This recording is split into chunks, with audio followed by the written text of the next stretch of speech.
Wisconsin Broadcasters Association Hall of Famer Bob Berry ruled Milwaukee's airwaves in the 60s and 70s. He spoke with countless musicians and celebrities over the years. Bob collected remarkable recordings of these encounters, which he's now sharing with the public. Here's Bob. And Lou Ferrigno as the Incredible Hulk. The Incredible Hulk. Sometimes on Bob Berry's Unearthed interviews, we unearth incredible stories from incredible people, sometimes literally the Incredible Hulk. You know him as the green powerhouse who made smashing things look cool before CGI took over Hollywood. But Lou Ferrigno is more than just muscle. He's a world-class bodybuilder, he's an actor, a fitness guru, and let's be honest, probably the last guy you want to challenge to an arm wrestling match. Beyond the biceps, Lou's story is about determination, resilience, and proving that nothing, not even a speech impediment and hearing loss, could stop him from becoming a champion. So buckle up and enjoy a few minutes with the legendary Lou Ferrigno. Hello? Lou Ferrigno, please. Yeah, speaking. Hi, Lou. Bob Berry. How you doing, Bob? I'm fine. How are you feeling? Pretty good. Some interesting things I found out about Lou Ferrigno and preparing to talk to him. He had to cope with a 65% hearing loss since the age of 3. Had to use special telephone equipment for the hearing impaired. Former Incredible Hulk, of course. Earned a presidential commendation for his work as honorary chairman of the National Hearing Association. And has this hearing problem caused a lot of problems for you throughout the years, Lou? It really works against me and works for me. Against me, when I was young, most people thought that the way I spoke, slightly retarded because they did not understand the nature of the hearing problem. But then as my speech improved, I had the tremendous inner drive that made me a champion bodybuilder, and now I'm becoming a serious actor now.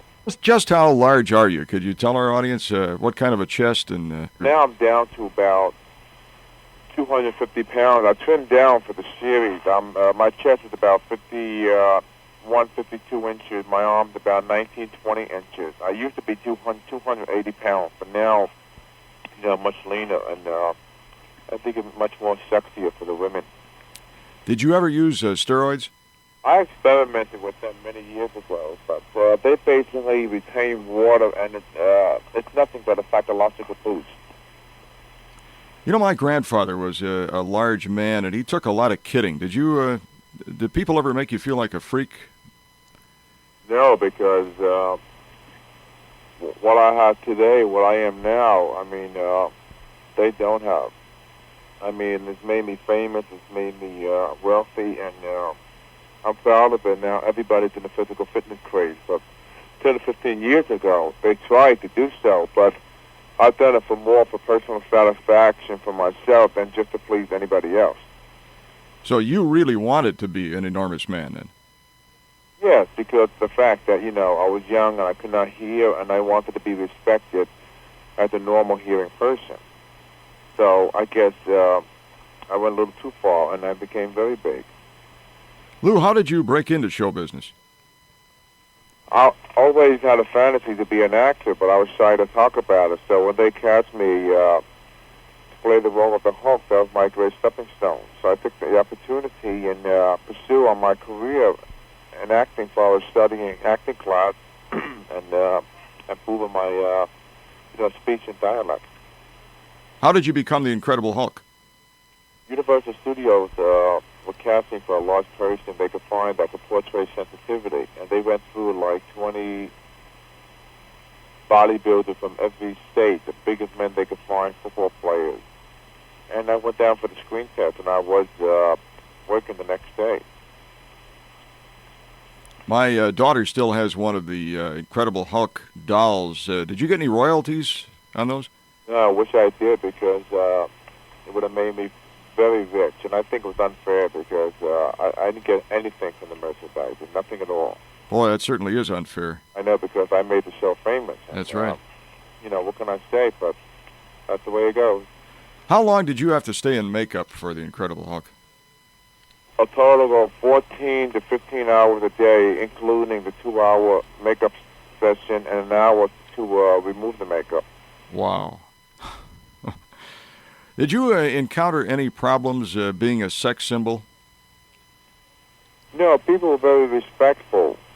I never really had that kind of problem like Oliver Presley or Burt Reynolds will have. I mean, thank God. It's like I can walk on the street and, people just want to attack me from nowhere. Did you ever find at a bar that somebody tried to pick a fight with you? I never go to bars. And if it did happen, I'll just walk away because it's not my mentality to be involved in things like that. I mean, people in bars have to go there to prove themselves something, and especially if they're drunk, and that's understandable. Yeah. Did you ever have a bodyguard? No, I don't want one. I don't need one. I was just going to say, yeah, I don't think you need one. Does the loss of privacy bother you at all? I have a little privacy, but I learned to deal with it. But once I'm on the outside, then my attention is geared towards the public. Is it too late for a guy like me to start bodybuilding? I mean, should you start that in your teens? And Never too late, because the current bodybuilding champion, Chris Dickerson, began weight training in his late 30s, and he won the title at 45 years old. Now, the big question among athletes, a big discussion has always been, is sex good or bad before a competition? You have any feeling on that? Yes, I think sex would be better because you want to get rid of all that frustration and that tremendous inner feeling in your body. It doesn't take away from training, but I think it increases before competition. I never had that problem. Okay. Lou Ferrigno, pleasure talking with you, and continued success with your future endeavors. Thanks. You too. Bob Berry. Thank you for listening to Bob Berry's Unearthed Interviews. Be sure to subscribe and rate our podcast wherever you find your podcasts. You can find all our episodes at WisconsinBroadcastersMuseum.org. Check out Bob Berry's book, Rock and Roll Radio Milwaukee. Book sale proceeds support Donate Life Wisconsin. Special thanks to Wisconsin Historical Society and for financial support from WBA Hall of Famer Terry Bond.